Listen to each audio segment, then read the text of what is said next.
This is Optimal Living Daily, episode 775, How to Stop Giving Up on Yourself and Reach Your Full Potential by Michele Lian with tinybuddha.com. And I'm Justin Malik, your very own personal narrator. Happy Wednesday. Hope you're having a great week. And welcome to Optimal Living Daily, where I narrate the best blogs I can get permission from to help you optimize your life. And thank you to Health IQ for sponsoring this episode. Health IQ uses science and data to secure special rates on life insurance for health-conscious people like you. To see if you qualify, get your free quote today at healthiq.com/living or mention the promo code LIVING when you talk to a Health IQ agent. Today's post is from a guest author on Tiny Buddha, Michele Lian. I'll tell you more about her at the end, so for now, let's get right to her post as we optimize your life.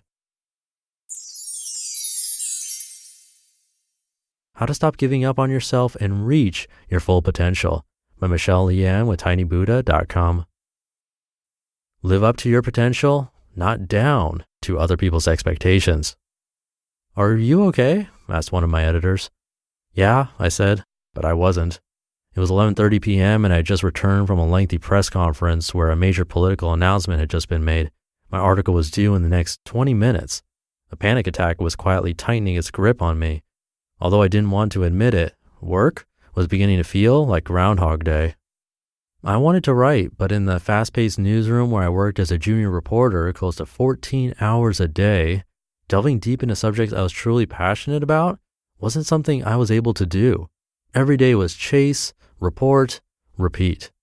I wanted so much more than that, but I refused to quit because I wasn't a quitter, so I held on. 6 months later and a year and a half into my job, waking up and going to work was leaving me feeling inadequate and empty. Every assignment I got felt like a massive struggle. I was still adamant about not giving up, but I also knew that going on this way wasn't a healthy option, so reluctantly, I chose to walk away from the newsroom. Giving up made me feel like a failure at the time, but now as I look back, I see my decision for what it was. My instincts telling me what was a good fit for me and what wasn't, and me honoring it. The one regret that I have is not realizing this and making the change sooner. What happened when I subsequently went after the things that really called to me? Excitement. I looked forward to challenges, not dread them. I gave 150% and never gave up. Success. If you constantly find yourself unable to finish what you start, jumping from one job, relationship, or diet to another without seeing progress or feeling as if you're a failure at everything you do, here are 3 things you need to do. Stop trying to fix yourself and forcing yourself to do things you don't really want to do. Break the chain of moving from one thing to the next and trying to fit into a role that's not right for you by taking some time out to figure out what do you find meaningful and joyful. And how can you pursue that in your life instead of following your or someone else's shoulds? What can you do to feel purposeful, in control, and good about yourself and see results rather than constantly feel exhausted, empty, and as if you need to be fixed? To get momentum going, try this simple exercise which will help you get to the core of why you want something. Ask yourself, what do I want to accomplish? When you've got the answer to this question, ask why. Then with whatever answer you come up with, ask why to that, and so on 5 times. Not sure how to begin? Here's how it worked for me when I was struggling with my weight. What do you want to accomplish? I want to stop binge eating. Why do you want to stop binge eating? Because I want to feel in control of my body. Why do you want to feel in control of your body? So I can feel confident. Why do you want to feel confident? So I can stop avoiding social situations and feeling self-conscious about being overweight. Why do you want to stop avoiding social situations and feeling self-conscious about being overweight? Because I want to start living again. Why do you want to start living again? So I can get the most out of my life without wasting time hating how I look and feel. This final answer put me in touch with a painful situation I never wanted to relive again. I wanted so much more out of life than that. Yours, like mine did, will serve as a compelling reason to put in the work needed to accomplish what you set out to do in congruence with your deepest held values. It'll pull you up and forward, not down. Work with who you want to be. You'll find yourself feeling whole instead of constantly struggling to connect the missing dots. Focus on things you can control instead of focusing on outcomes. There are a million things that are out of your control: the weather, natural disasters, what other people think of your presentation, and your colleague's insensitive comment about your weight. There are, however, a million other things that you can control. These include the little habits you can nurture to help get you to where you want to be.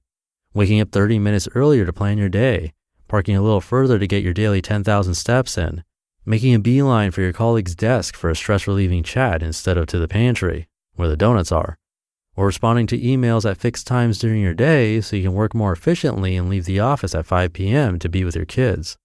Once a week, ask yourself, how am I doing? If something isn't working, find out why and focus on doing what you can do to change the outcome. You're the captain of your ship. Chart your course, do your best to be equipped with the skills that will help you weather storms that come your way, and let go of the rest. Get out of the race. Life's not a competition. You know the grind. Go, go, go. Deadlines are close. Time is money. Got to keep up with the Joneses. The clock's ticking. That promotion is up for grabs. The thinner you are, the more popular you'll be.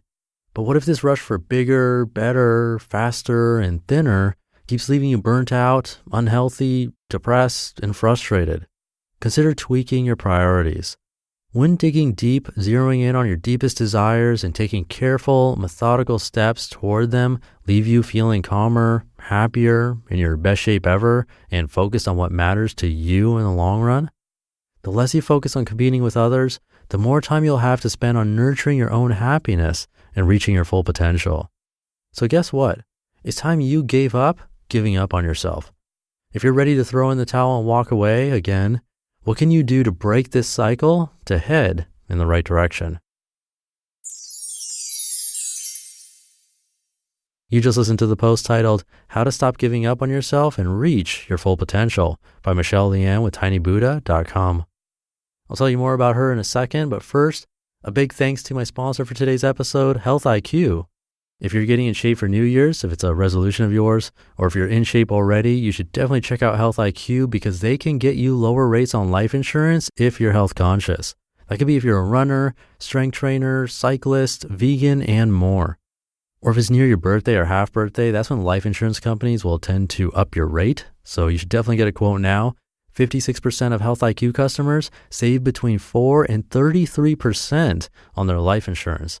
And they're able to do that because physically active people have a 56% lower risk of heart disease, 20% lower risk of cancer, and a 58% lower risk of diabetes compared to people who are inactive. It's just like saving money on your car insurance for being a good driver. Health IQ can save you money on your life insurance for living a health-conscious lifestyle. And it's really easy to get a quote. To see if you qualify, get your free quote today at healthiq.com/living or mention the promo code LIVING when you talk to a Health IQ agent.